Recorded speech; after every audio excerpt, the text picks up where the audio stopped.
Hello Jay and everyone, my name is Han. Today I would like to introduce myself. Before we start, I would like to ask everyone a question. Have you noted that there's a really hard girl in this class?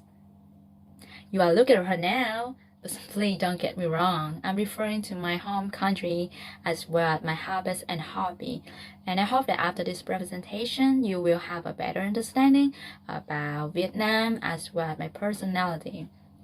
So today I would like to talk about the hotness of Vietnam, and then I want to talk about the habits of using the hotness when cooking of mine, and then finally I would like to talk about the new level of hotness that I have achieved recently. So as you might know, I'm from Vietnam, a tropical country, specifically from the south of Vietnam near Ho Chi Minh City, where we only have two seasons, rainy season and dry season. So the rainy season is one of the most wonderful time in the year because it's hot in the daytime, but because it's raining, so it's quite comfortable to sleep at night. However, the real nightmare is the dry season because it won't rain for more than 6 months and the temperature can go up to 40 degrees Celsius. The sunlight is extremely harmful to your skin and worse, it can lead to skin cancer. So from 12 p.m. to 3 p.m., people trying to avoiding to go out and the streets are crowded like this, we become like this. So just for fun, I actually took advantage of that. I took out my pan and an egg and tried to make an omelet in the middle of the street. Surprisingly, after 30 minutes, the sunlight actually cooked my eggs. Sadly, it cooked me too. But well, I have a funny memory to enjoy, and a couple hours later, I was so red like a shrimp. And next, I would like to talk about the habits of using the hotness when cooking. So the reason I have this because I have a bad experience in Indian restaurant. Although I love to cooking a variety of food like Western, Middle East, Vietnamese, but I have a high concern about temperature. So I was having butter chicken curry at Indian restaurant. The curry came out perfectly. It was yummy. I love it. But the moment I bit the chicken, I felt some juice came out. I took a lot of it. Oh my god, that was blood dripping down to my curry drop by drop. I was so panicked.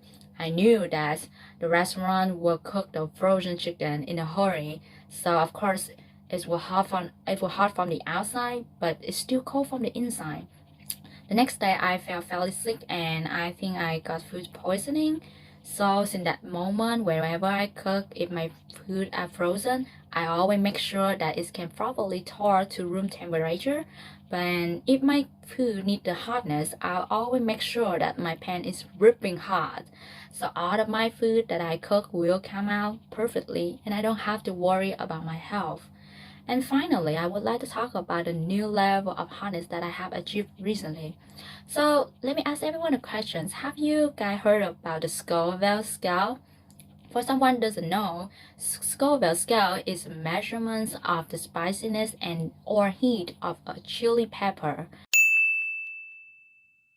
So I have a chance to try it when I was having Mexican food.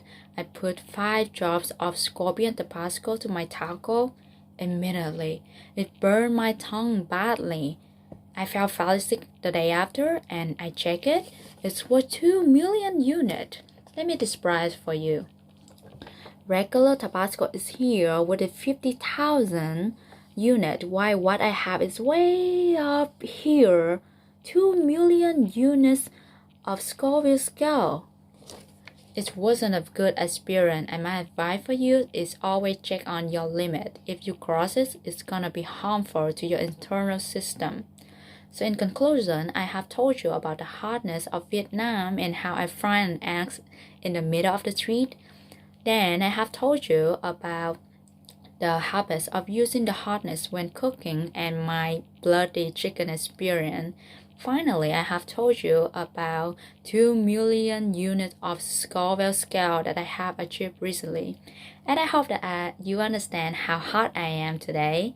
If you have any questions, please feel free to ask me. Thank you for listening. 皆さん、ご清聴ありがとうございます。